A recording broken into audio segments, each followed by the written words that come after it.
Welcome. My name is Vanessa Powell, and I wasn't always a CEO. I wasn't always the woman people now call the deal breaker, behind one of the most influential tech firms in logistics. I started with less than nothing. I've eaten instant noodles in a cramped studio apartment while coding supply chain solutions that would one day power Fortune 500 giants. I've worn second-hand suits to billion-dollar meetings and smiled while being mistaken for someone's assistant. But I earned every inch of where I am now. Every corner office, every signed deal, every digit on the valuation of my company. I carved it out of the cold, hard concrete of being underestimated. And yet, no matter how high I climbed, I never stopped being just Vanessa to my family. The sister, the quiet one, the single woman who always missed birthdays, who they'd half joke was married to her work. They loved me, I think, in their own way. But love doesn't always mean respect. And that distinction, well, it became crystal clear at my brother's wedding. Let me take you there. It was a warm afternoon at a sprawling estate in Sonoma. The kind of wedding where the wine has its own printed menu. The napkins are folded by hand. And the couple has a hashtag. I had flown in on a red-eye from Tokyo. After meeting with two of our biggest clients in Asia, I hadn't slept. But I was there. I always showed up, no matter what it cost me. I was dressed in an emerald silk gown, understated elegant. I walked into the venue with a soft smile, expecting to be shown to a table near my parents. My luggage was still in the car. I hadn't even had a chance to fix my makeup. And then the usher handed me a small slip of paper. No table number. Just a note. Kitchen. I blinked. Excuse me? Oh, yes, he said, sheepishly. The family area got full. They've arranged something for you just through there. I stepped through the double doors and into the catering area. The clatter of dishes. The buzz of heat lamps.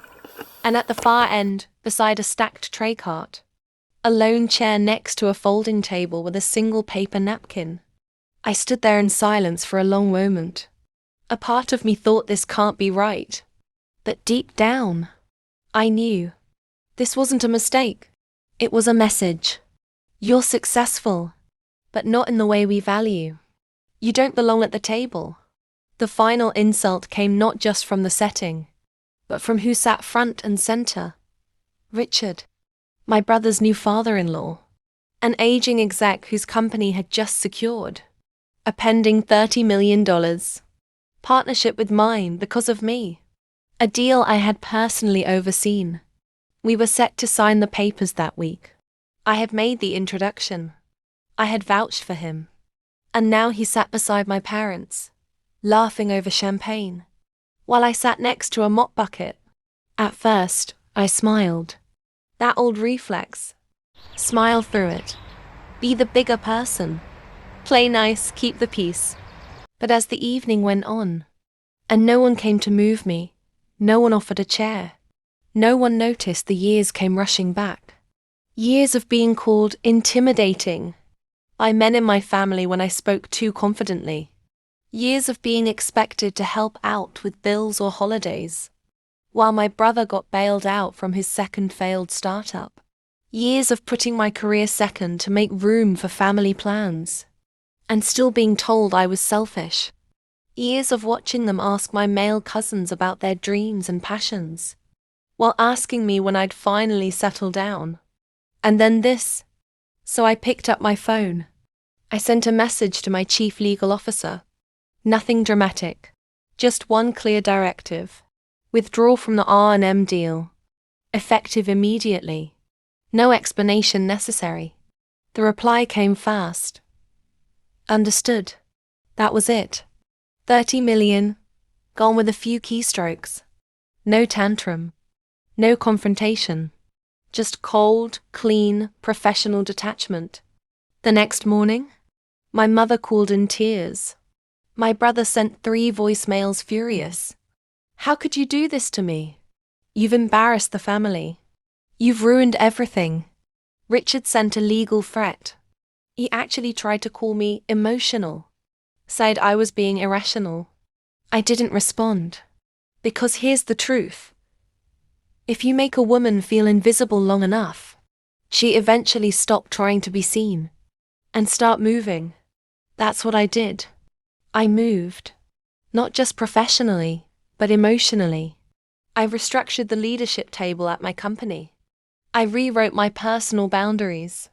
I unfollowed people I'd once begged to like me. I declined every invitation that started with, "You probably won't want to, but..." And you know what happened? I felt free. The story hit the business press later.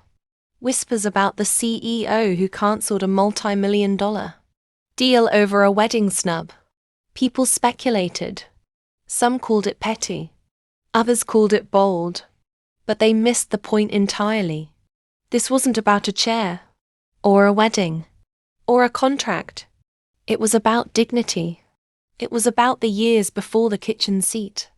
It was about the quiet erasure of a woman who was supposed to stay silent to keep others comfortable.